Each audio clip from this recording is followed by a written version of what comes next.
Hey, good top of the morning to you whosoever's. Today is the 23rd day of November 2019. God bless you. Keep the faith. Stay focused on the things of the Lord. Don't let the enemy discourage you.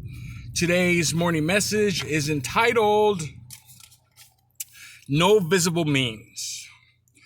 Proverbs chapter 20 verse 30 says, "Blow thy hurts, cleanse thy evil way, as do the stripes of the inner depths of thy heart." What does that mean? Matthew Henry said on this verse, severe rebukes sometimes do the best deal of good, but such is the corruption of nature, that men are loth to be rebuked for their sins. If God uses severe afflictions to purify our hearts and fits us for his service, we have cause to be very, very thankful. The psalmist said, "It was good for him that he was afflicted, because in it is where he learned God's statutes." Psalm 119:71. Though we don't like to admit it, times of severe chastening brings us to our knees, and that's the safest place for us to be as a Christian. Our problem is that it's no fun to be in the lion's den or at the edge of the Red Sea with no visible means of escape. But it is times of helplessness that we learn that we were never hopeless. Though we were helpless, we were never hopeless. So don't look at the lion or the Red Sea. Instead, we look to him who promises are an anchor of the soul, both sure and steadfast. As you can tell, I'm running late. God bless you. How does it feel to be afflicted? Not good. How does it feel to wake up in the middle of the night and you can't go to sleep because your conscience or the Lord is stirring at your heart? It's happened many, many times in my life, where you wake up in the morning at 3 in the morning, you're just like, I'm tired, I want to go back to sleep, and the Lord won't let you. And he says, okay, Lord, you got my attention. And then the Lord would bring to remembrance what actions or what sins you committed that the Lord is displeased. You're just like, and the chastening is never fun, I'll tell you this much. So, be encouraged concerning the chastening of the Lord, but in the affliction of God comes that we don't. Again, a great picture of this is the shepherd carrying the sheep on his arms. And I learned this very, very early as a Christian. He says, did you know that baby sheep that the shepherd is carrying on his arms, he broke its legs? I was like, what? That is the meanest thing I've ever heard. How in the world are you going to break a baby sheep's legs? Well, God breaks us. Oh my gosh. OMG. No matter how much I clean them, I get foggy up. I was on top of the roof with my papa putting a cover because it's going to rain next week. So I'm covering up my stuff. So it doesn't. So they're in boxes, but again, they don't want to be wet. But again, Lord sometimes breaks us so he can carry us. And that's today's message. If you feel like the Lord, that you're being broken, better let the Lord do it than man do it or the devil do it. Because you're going to be broken no matter what. Because sometimes we all go through trial, the believer and the unbeliever alike.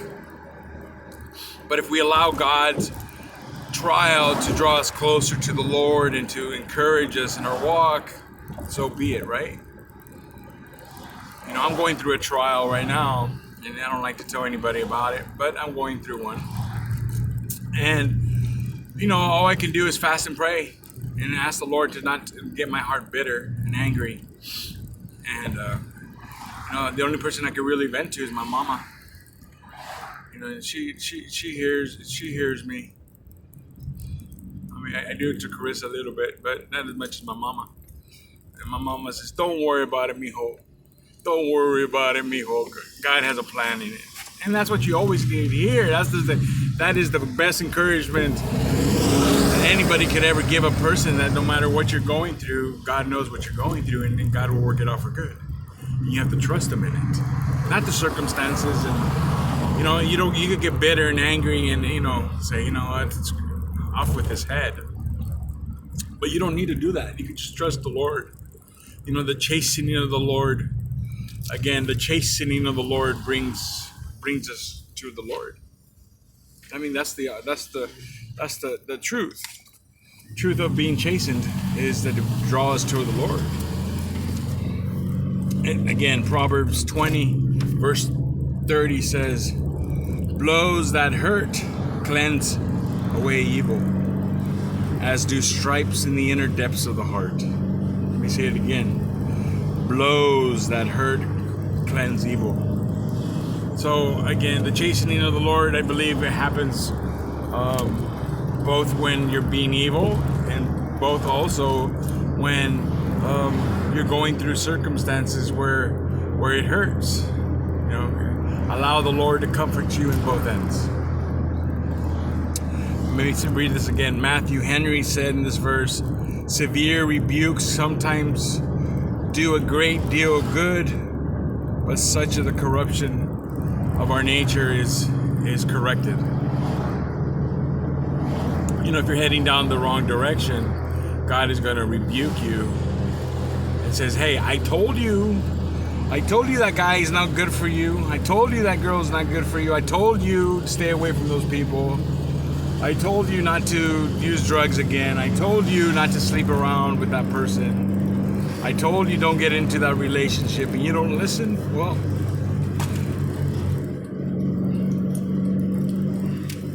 how is it the pleasure compared to the rebuke? If you're a child of God, God is going to chasten you. Let's put it that way. And whatever pleasures you have in sin is nothing compared to the rebuke and the loneliness of heart and the discouragement one feels from the Lord. I'd rather go to the Lord's mercy and rebuke than go to the world, because no matter what the Lord gives you, it's not going to be as bad as the world. So be of good cheer. The Lord is correcting us because He loves us. Correction is good for the soul. Correction is part of sanctification. To be sanctified in the things of the Lord. And here's funny though, is the Lord will correct you and rebuke you, and you'll listen to His correction and rebuke, and then a couple years later you'll be back down the same road again, itching to see how close you can get without the Lord telling you anything, right? And then again, of course, the Lord says, He knows that your ultimate plan of disobedience, and He rebukes you again and chastens you again. So what do you do in the circumstance? What do you do in the meantime? Can I encourage you to forsake that, what the Lord will rebuke you for, sooner than later? You don't want to dig your heels in something God has told you no. You're not going to win. If anything, you're just going to end up hurting yourself. If God has called you, I'm always encouraging people. And some of the people I try to encourage, you have to repeat it over and over and over. And sometimes you listen to them complain. And then later on, you see they're doing it, they're hanging out with the same person that we're complaining about. And I'm just like, bro, didn't you tell me that this person takes advantage of you, causes you hurt, causes you stress? Why are you hanging out with them? And he's like, well, there's nobody else around. And I'm just like, so you're gonna hang out with somebody that you know is gonna hurt you and stress you out. I'd rather be in my house alone than to be hanging around with somebody I know is gonna use me and abuse me and discourage me and cause me distress. How is that wise? Let me say that again. How is that wise? God's told you, don't hang out with that person. Don't be around that person. Don't get back into a relationship with that person. Y ahí vas. There you go again. Like a dum-dum. Like a dummy. Oh, this time is going to be different. You know how many homeboys in prison I used to minister to? And every time they'd get out of prison, and I would go see them, and I would say, bro, you're back on the masa. You're back on meth again. He's like, yeah. He goes, but this time it's going to be different. I'm like, yeah, you're going to get more time. You're going to go more crazy. And of course, each time they would go back to prison, and each time they would go more crazy, and then they would get deeper, harder cases, and they just don't listen. You know, now some of them actually text me from prison. But they don't change their ways because they don't have the Lord. You know, like the Bible says, a dog returns back to vomit. It's going to eat what God has already said is not good for you. They're going to go back and eat it. They're going to go back and a pig's going to go back to the mud. Swine's going to go back to the mud. They're just not going to listen. So you try to encourage them. And then you tell people again, you have to be born again and receive the Lord. And, you know, guys, no church is perfect. I'm not perfect. I have a lot of things in my life that I'm working on, and God is sanctifying me on. And I'm trying to be that better person and be that prayer warrior and to be that encourager and that loving person. But, you know, sometimes it's not as easy as I may sound it out to me. But doesn't mean you give up. Doesn't mean you say, you know what, I'm not going to try anymore. You keep pushing and pushing and pushing because there's nowhere. Where else can I go? You know, where else can I go? What else can I do? You know, and you just trust the Lord no matter what the circumstances. Even in the chastening of the Lord, it's for you. It's for you. So again, trust the Lord. Be girded, be strengthened. The Lord is coming. He's coming quickly. God is in control no matter what you're going through. Understand. ¡Herria Peña! No asustes, no te estás asustando, amigo. Ni modo que soy el diablo, amigo. A lo mejor te asusté con los lentes. ¿Cómo estás? Órale. Saluda. No, mira, saluda. Di hola, Peña, dile, ¿qué onda?